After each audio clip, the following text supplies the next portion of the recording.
तो फ्रेंड्स, आज के इस वीडियो के अंदर हम दैनिक जीवन में जो भी रसायन यूज करते हैं, जो भी केमिस्ट्री, जो हम केमिकल से रिलेटेड, चाहे साबुन की बात करें, अपमार्जक की, अम्ल क्षार की बात करें, इसमें सारा ये जो चैप्टर है ये मैं एनसीईआरटी की 10th की जो बुक है उससे कवर कर रहा हूँ गाइस। और आपको पता है ये जो एनसीईआरटी है वो तो आप जैसे आईएएस यूपीएससी की तैयारी करते हैं उनके लिए भी बहुत इंपॉर्टेंट रहती है। तो हम इसके अंदर जो भी राजस्थान के जो पेपर हैं, चाहे वन रक्षक हो, पटवारी हो, ये सारे जो भी पेपर है वो इससे बाहर तो कोई जाएगा नहीं गाइस, क्योंकि अपन क्या है हर चैप्टर को पूरा करने के बाद जो आए हुए क्वेश्चन है वो भी हम लगाएंगे। और इसके साथ साथ में जो रेलवे ग्रुप डी, एनटीपीसी सभी के लिए बहुत ही इम्पोर्टेंट रहने वाला है ये सेशन। एसिड बेस सॉल्ट देखने वाले हैं, इसमें अम्ल, क्षार और लवण के बारे में हम जानकारी प्राप्त करेंगे। भोजन का खट्टा कड़वा स्वाद उसमें उपस्थित अम्ल क्षार के कारण होता है। प्रकृति में अम्ल एवं लवण तीनों ही व्यापक रूप में पाए जाते हैं। हम अगर अम्ल की बात करने जा रहे हैं गाइस, पहले अम्ल की हम बात करते हैं। तो ये स्वाद में बात करें तो अम्ल स्वाद में खट्टे होते हैं।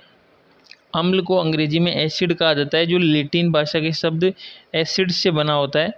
यह सिरके में एसिटिक, इमली में टार्ट्रिक अम्ल, और जो संतरा होता है उसमें एस्कॉर्बिक अम्ल, और जो लाल चींटी का डंक होता है उसमें फार्मिक अम्ल, और जो जठर रस होता है उसमें HCl पाया जाता है, हाइड्रोक्लोरिक अम्ल पाया जाता है। तो गाइस देखा आपने इतने प्रकार के ये अम्ल जो होते हैं। तो ये गाइस इस पर मैं एक वीडियो बना दूंगा जिसके अंदर जो भी ये हैं जो अम्ल पाए जाते हैं वो ट्रिक से आपको याद हो जाएंगे। और आगे देखते हैं गाइस, अम्ल का प्रारंभिक गुण है कि नीले लिटमस को लाल करता है। आप अनिल को याद रखिए, अनिल, इसमें क्या होगा, ऐसे तो हमारा अम्ल होता है और अम्ल क्या करेगा, नीले को लाल में कन्वर्ट करेगा। और अगर हम क्षार की बात करेंगे तो लाल को नीले में। तो आप तो अनिल को याद रखिए, अनिल ऐसे तो हो जाएगा अम्ल, और नीले को लाल में कन्वर्ट कर देगा। और अगर हम बात करेंगे क्षार का तो क्षार क्या करेगा, लाल को नीले में कन्वर्ट कर देगा। आगे मूव करते हैं गाइस, बात करते हैं बेस की बात करते हैं।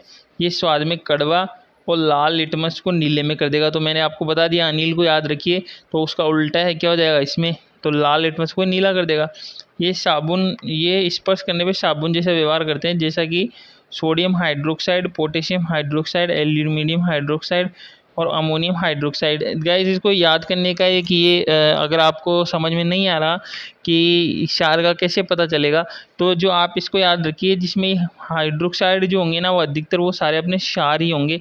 ये जिनमें OH करके ये जिनमें पाया जाएगा ना वो सारे क्षार होंगे। तो ये हम ये जो रेलवे ग्रुप डी के अंदर आए हुए क्वेश्चन में मैं आपको बताऊंगा कि उसमें डायरेक्ट जैसे 4 ऑप्शन हमें बता दिए कि कौन सा क्षार है। तो अगर आपको याद रखोगे तो हाइड्रोक्साइड से आप तुरंत बता दोगे कि क्षार कौन सा है।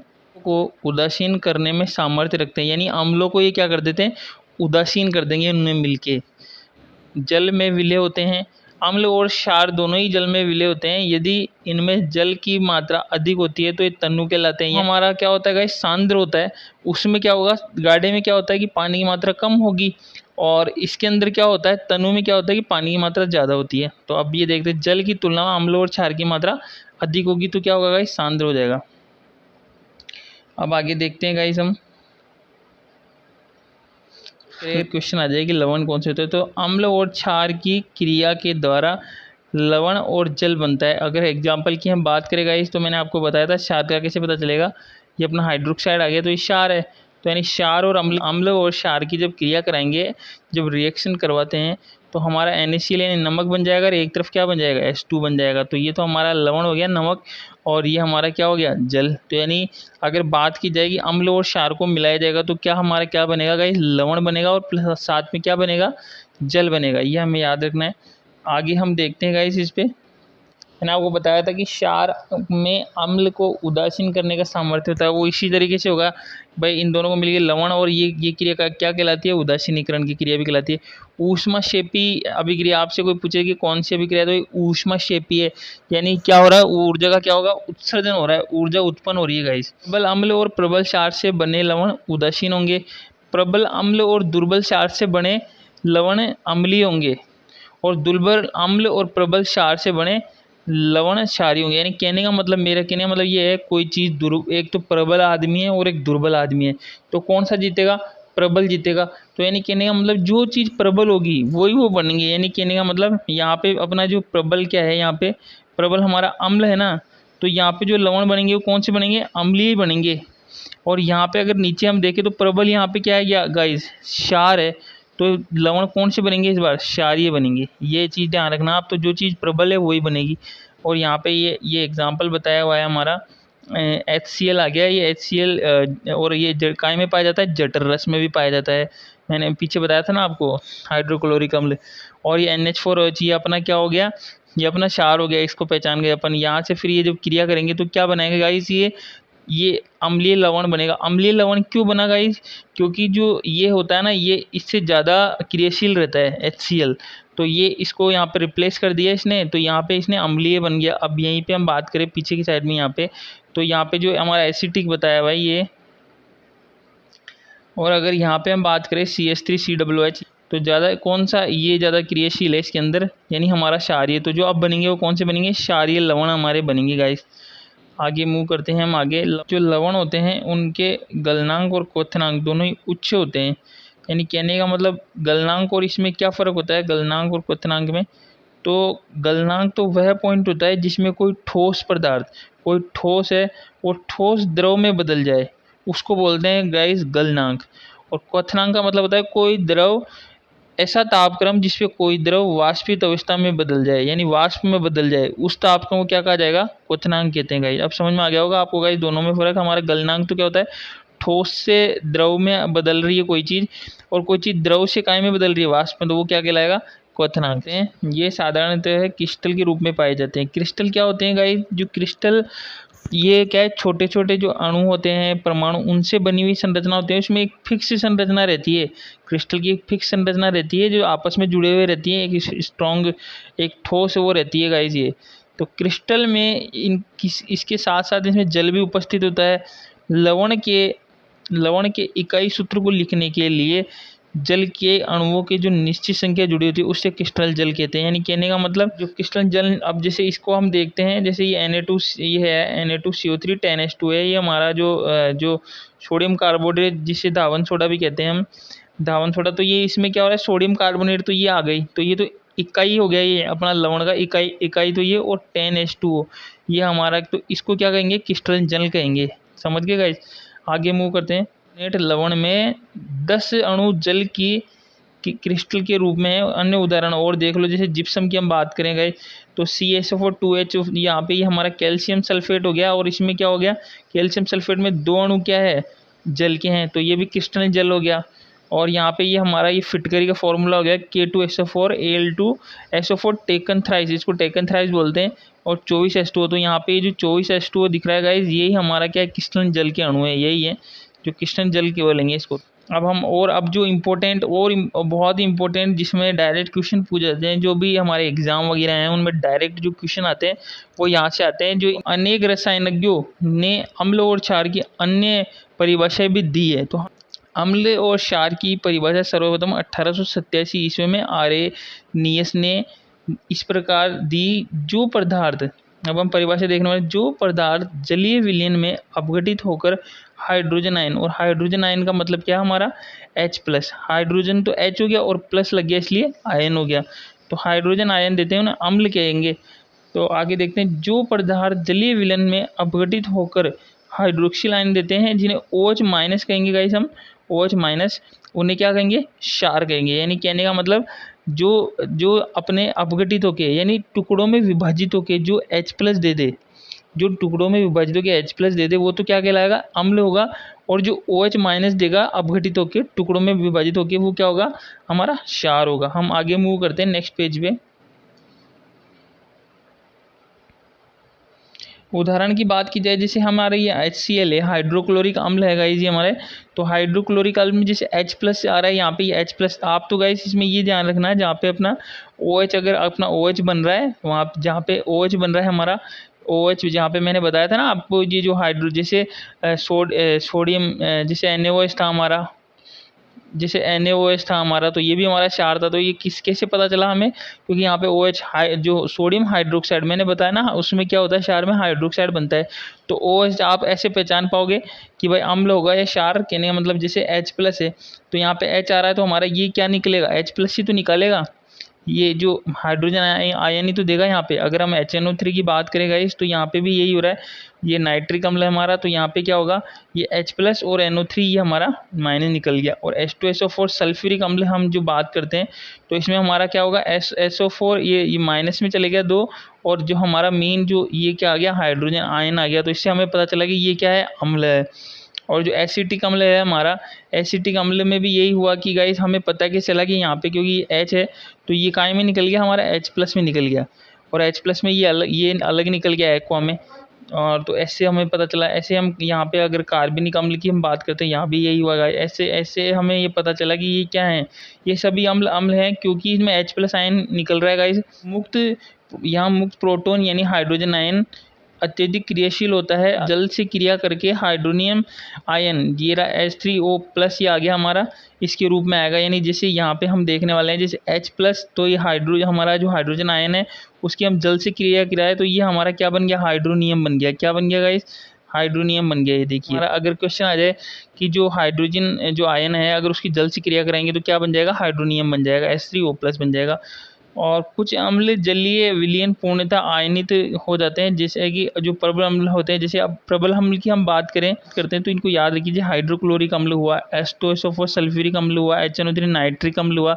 ये कुछ बहुत ही अम्ल जलीय विलयन में पूर्णतः आयनित नहीं हो पाते हैं, जो दुर्बल अम्ल कहते हैं। यानी जो जलीय विलयन में पूर्णतः अगर जो जलीय विलयन होता है उसके अंदर अगर पूर्णतः आयनित हो जाते हैं तो उन्हें तो हम प्रबल अम्ल बोलेंगे। तो और प्रबल अम्ल कौन कौन से देखे हमने, HCl देखा, जो हाइड्रोक्लोरिक अम्ल देखा, HNO3 देखा, HNO3 नाइट्रिक अम्ल देखा, और सल्फ्यूरिक अम्ल हमने देखा। और कुछ जो ऐसे होते हैं जो जलीय विलयन में अगर वो विघटित नहीं हो पा रहे, आयनित नहीं हो पा रहे हैं, तो वो हमारे कौन से ये दुर्बल रहेंगे। तो दुर्बल की हम बात करेंगे तो कौन कौन से हो गए हमारे, ये तो हमारा कार्बनिक अम्ल हो गया, और ये कौन सा हो गया, हमारा एसिटिक अम्ल हो गया। पोटेशियम हाइड्रोक्साइड है, मैंने आपको बताया। OH देख लेंगे तो उससे पता चल जाएगा हमें क्या है, क्षार है। तो यहाँ पे हमारा ये देख लीजिए हाइड्रोक्सिल निकल गया यहाँ पे। और ऐसे NaOH की हम बात करें, सोडियम हाइड्रोक्साइड की, तो Na+ और OH- हमारा ये हाइड्रोक्सिल निकल रहा है। ये देख लीजिए हाइड्रोक्सिल। तो ऐसे करके ये सभी क्षार है क्योंकि जलीय विलयन में क्या दे रहे हैं, OH- हाइड्रोक्सिल आयन दे रहे हैं, और वो क्या दे रहे थे, हाइड्रोजन आयन दे रहे थे, उनको हम कहते हैं अम्ल। और जो OH- यानी हाइड्रोक्सिल देंगे वो क्या कहलाएंगे, क्षार। वे क्षार जिनका जलीय विलयन में पूर्णतः आयन होते हैं प्रबल क्षार कहलाते हैं, जैसे हमारा KOH। और ये आप ये गाइज ये याद रखिए, जो प्रबल और दुर्बल में इसमें कभी कभी क्वेश्चन आ जाते हैं प्रबल क्षार। और ये तो हमारा प्रबल कौन से हैं, एक तो हमारा पोटेशियम हाइड्रोक्साइड है और एक सोडियम हाइड्रोक्साइड है। आगे मूव करते हैं गाइज हम। तो जो आरएनएस हैं उनके अनुसार हम अम्ल और जो क्षार है उसकी क्रिया कराते हैं, तो H+ और OH- आयन परस्पर संयोग कर जल का निर्माण करते थे। हमने देखा भी था गाइस पहले कि जब अम्ल और क्षार को हम दोनों को अगर हम क्रिया करा रहे हैं तो क्या क्या बन रहा है, एक तो लवण बन रहा है, लवण के साथ हमारे क्या बन रहा है, जल बन रहा है। और ये क्या थी, ऊष्माक्षेपी और उदासीनीकरण। वही बात यहाँ पे बताइए, उदासीनीकरण क्रिया है और ऊष्माक्षेपीय। अब यहाँ पे ये देख लीजिए, ये हमारा हाइड्रोजन आयन है, ये हाइड्रोक्सिल है, दोनों को बनाएंगे तो क्या बना हमारा, H2O बन गया। अम्ल तो H+ आयन दे रहा है और OH- जो हाइड्रोक्सिल दे रहा है, वहाँ तो ठीक है। पर जहाँ पे जो अम्ल है वो हाइड्रोजन जो आयन है वो विहीन है, और जो क्षार है वो हाइड्रोक्सिल विहीन है, मतलब उनमें नहीं है। तो वहाँ पे इनकी प्रकृति को स्पष्ट नहीं कर सकते हम। इसको समझाने के लिए ये अम्ल और क्षार की प्रोस्टेट लोरी संकल्पना दी गई। इसकी जो इसका जो कंसेप्ट था वो हम देखने वाले गाइस अब। तो अम्लों और क्षारों की यह परिभाषा डेनिश रसायनज्ञ जोहान्स ब्रोस्टेड तथा अंग्रेज रसायनज्ञ थॉमस M लोरी ने दी। इसलिए गाइस ये इसलिए दी इन्होंने दोनों ने, इसलिए इसे ब्रोस्टेड लोरी संकल्पना या ब्रोस्टेड लोरी कंसेप्ट कहते हैं। ब्रोस्टेड लोरी के अनुसार अम्ल तो प्रोटॉन दाता होता है, और जबकि जो क्षार होता है वो प्रोटॉन ग्राही होगा हमारा। अम्ल तो प्रोटॉन का दाता होगा, यानी ये तो अम्ल को डोनेट करेगा, जो बेस है वो क्या करेगा, वो एक्सेप्ट करेगा इसको। तो गाइस इसमें ये देखिए, ये तो हमारा H है, ये तो हमारा एसिड है, ये हमारा बेस है, और ये संयुग्मी क्षार ये दोनों हैं। तो गाइस होगा क्या, जब हम ये अम्ल और ये संयुग्मी क्षार है इसको अगर हम लेते हैं तो ये तो हमारा कहलाएगा क्या, संयुग्मी क्षार युग्म कहलाता है हमारा, अम्ल संयुग्मी क्षार युग्म कहलाएगा। और ऐसे ही जो हमारा क्षारक जो है और वो ये दोनों कहलाएंगे तो क्या कहलाएगा हमारा, क्षारक अम्ल संयुग्मी।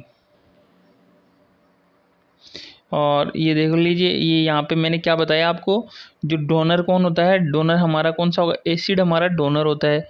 एसिड हमारा क्या होता है, डोनर होता है, दाता होता है, और जो लेता है वो उसको क्या कहते हैं, उसको क्षार कहते हैं। तो यहाँ पे हम देखते हैं, उदाहरण के थ्रू हम समझते हैं। जैसे ये जल है, जल और ये अमोनिया है। तो यहाँ पे हमने इन दोनों की जब हमने क्रिया कराई, तो हमारा इसमें से जो ये था जल, तो ये H+ और OH- होता है ना इसमें, जो हम जल जल काय का किस किस से मिलके बनेगा, एक तो H+ और हाइड्रोजन आयन और हाइड्रोक्सिल आयन, तो HOH-। तो इससे होगा क्या, जो जो ये है NH+, ये तो हमारा अमोनिया के साथ मिल रहा है, अमोनिया के साथ मिल रहा है। तो जब यहाँ पे कितने यहाँ पे हाइड्रोजन है, 3 है, तो एक और मिल जाएगा, तो कितने हो जाएंगे गाइस, 4। और जो ये हमारा OH- है, ये हमारा अलग से निकल गया, ये रहा। ये जो प्लस है उसका मतलब तो क्या है, कोई चीज़ ली है, आई है प्लस, और माइनस का मतलब क्या होता है, कोई चीज़ गई है। यानी यहाँ पे जो हमारा ये है अमोनिया, इसमें कोई चीज़ आई है, तो ये तो प्रोटॉन को ले रहा है। तो मैंने बताया था कोई चीज़ एक्सेप्ट करेगा तो वो कौन कहलाएगा, क्षार। देखिए यहाँ प्लस से तो हमें समझ में आया कि कोई चीज़ आई है, प्लस से, और माइनस से समझ में आया कोई चीज़ गई है। तो अब यहाँ से क्लियर ये हुआ हमारे कि यहाँ पे जो हमारा अमोनिया था, इससे अमोनियम बना, तो यानी ये प्लस हुआ है और यहाँ पे माइनस हुआ है। तो ये देखिए, ये प्रोटॉन लेता है। तो मैंने आपको बताया कि जो डोनर है वो क्या होगा, हमारा एसिड होगा। तो यहाँ पे जल हमारा क्या होगा, अम्ल होगा, एसिड होगा। और वहीं हम अगर बात करें अमोनिया की, तो अमोनिया हमारा क्या कहलाएगा, क्षार कहलाएगा, बेस कहलाएगा हमारा। ये संकल्पना अप्रोटिक अम्ल और क्षारों जैसे CO2, SO2 और BF3 आदि के बारे में स्पष्ट नहीं करती है। तो ये भी, इसकी भी लिमिटेशंस आ गई है। ये जो हमने जो ये ब्रोस्टेड लोरीज की जो ये पढ़ी, कंसेप्ट पढ़ा, तो ये हमारा जो CO2, SO2 और BF3, ये कंसेप्ट ये भी कई बार आ जाते हैं, तो ये इनको स्पष्ट नहीं करती है। अतः इलेक्ट्रॉन के आधार पर अम्ल क्षार की एक और नई अब हम पढ़ने वाले हैं। हमने एक तो आर्यनिस्ट वाली पढ़ ली और ब्रोस्टेड ल्योरी पढ़ ली, और हम अब लुईस संकल्पना, जो लुईस कंसेप्ट है वो पढ़ने वाले हैं अम्ल क्षार का। क्योंकि क्या हुआ, ये सब पे ये ठीक हुआ कि जो प्रोटॉन वगैरह के बता दी, लेकिन जो CO2 है और SO2 है और BF3, इन पे ये लागू नहीं हो पाया। तो इन पे लागू नहीं होने के बाद नई थ्योरम आई, कौन सी, लुईस संकल्पना। 1923 में लुईस ने नई संकल्पना दी। इसके अनुसार इस एक नई संकल्पना दी। इसके अनुसार अम्ल वे पदार्थ है जो इलेक्ट्रॉन युग्म को ग्रहण करते हैं, और क्षार वे हैं जो इलेक्ट्रॉन युग्म को त्यागते हैं। तो अब वो देखते हैं, इसकी आगे देख लें क्या यहाँ पे है। जैसे BF3 और ये जो इसमें उसमें आपने देखा था CO2, SO2 और BF3 की बात हम कर रहे थे, इसी वजह से इसका उत्पन्न ये लुईस थ्योरी हमने बनाई। तो लुईस कॉन्सेप्ट के अनुसार जैसे BF3 ये हमारा अम्ल है और NH3 हमारा क्या है, क्षार है। तो हम देख रहे हैं यहाँ पे, तो यहाँ पे NH3 जो ये जो दो ये है हमारे, ये इलेक्ट्रॉन युग्म है। तो ये इलेक्ट्रॉन यहाँ से हम इस पे चले गए, अब ये इस पे आए इलेक्ट्रॉन युग्म। तो यानी कहने का मतलब, जो इलेक्ट्रॉन युग्म को जो त्याग करेगा, यानी यहाँ पे त्याग कौन कर रहा है, ये कर रहा है त्याग। तो त्याग अगर ये कर रहा है, तो त्याग करने वाले को हम क्या कहलाएंगे, क्षार बोलेंगे, और जो ले रहा है उसको क्या बोलेंगे, हम अम्ल बोलेंगे। ये देखिए, इसके अनुसार लुईस क्षार इलेक्ट्रॉन देते हैं, तो लुईस अम्ल इलेक्ट्रॉन ग्रहण कर यौगिक बनाते हैं। यहाँ दोनों परस्पर उपसंयोजक बंध से बंधे हुए हैं। यानी जो कौन से यहाँ पे जो बॉन्ड की हम बात करें, तो कौन सा उपसंयोजक बंध यहाँ पे बन रहा है गाइस। सामान्य गुण की अगर हम बात करते हैं गाइस, तो जो मैंने आपको बताया था अनिल को आप याद रखिए। तो अनिल में क्या होगा, जो अम्ल क्या करते हैं, नीले को लाल में करते हैं। तो फर्स्ट चीज़ तो हमारी यही हो गई कि जो हमारे जो अम्ल हैं वो नीले लिटमस को काय में करेंगे, लाल में कन्वर्ट करेंगे, और क्षार इसका उल्टा हो जाएगा, यानी लाल को किस में करेंगे, नीले में। और ये मैंने आपको बताया कि जो अम्ल और अम्ल धातु के साथ क्रिया करके क्या बनाएंगे, अम्ल और धातु लवण, और यहाँ पे हाइड्रोजन बना रहे हैं। ये सल्फ्यूरिक अम्ल है। तो H2SO4 और Zn की हम जस्ते की हम क्रिया कराने जा रहे हैं। तो ये हमारा ZnSO4 और H2 हमारे बाहर निकल गया अलग से गैस में। यानी कहने का मतलब, अगर हम एसिड की अगर धातु से क्रिया कराते हैं तो गाइस हाइड्रोजन गैस बनती है। और अगर हम अम्ल और क्षार की क्रिया कराते हैं तो हमारा जल और क्या बनता है, लवण बनता है। और इसमें लवण की जगह, लवण की जगह बन रहा है, बट अलग से क्या बन रहा है हमारा, ये धातु अगर आ रहा है, वहाँ पे हमारा क्षार था, इसकी जगह धातु आ गया, तो क्या बन जाएगा गाइस, हाइड्रोजन बन जाएगा। ये देखिए, ये इसने प्रयोग भी करके बताया। ये देखिए,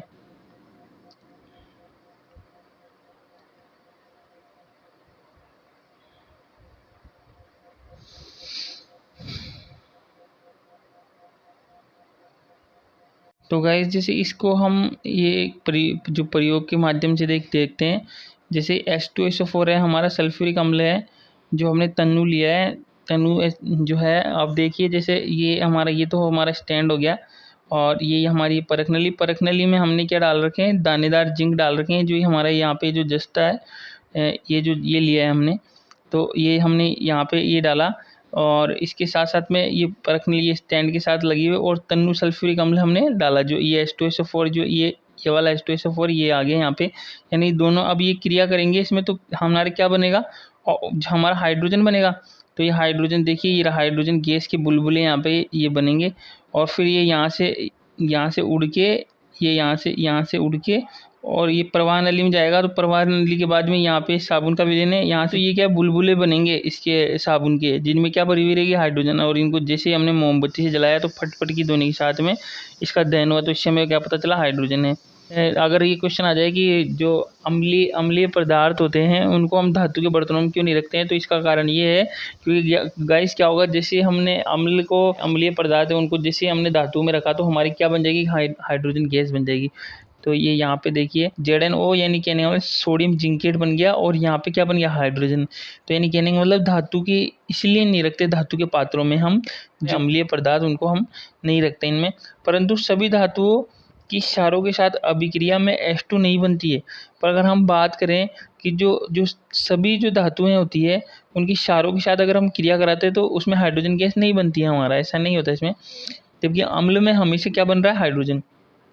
अम्ल धातु ऑक्साइड के साथ अभिक्रिया करके लवण और जल बना रहा है हमारा इसमें, जैसे यहाँ पे हमारा अम्ल हो गया और ये धातु के ऑक्साइड हो गए, तो इसके साथ लवण और जल बना रहा है। जैसे कि हम देख लेते हैं, ये रहा हमारा कॉपर ऑक्साइड रहा, ये धातु ऑक्साइड ये रहा, और इसके साथ में हम जब क्रिया कराई तो हमारा क्या बन गया, CuCl2 बन गया, और इधर क्या बन गया, H2O, ये जल बन गया गाइस।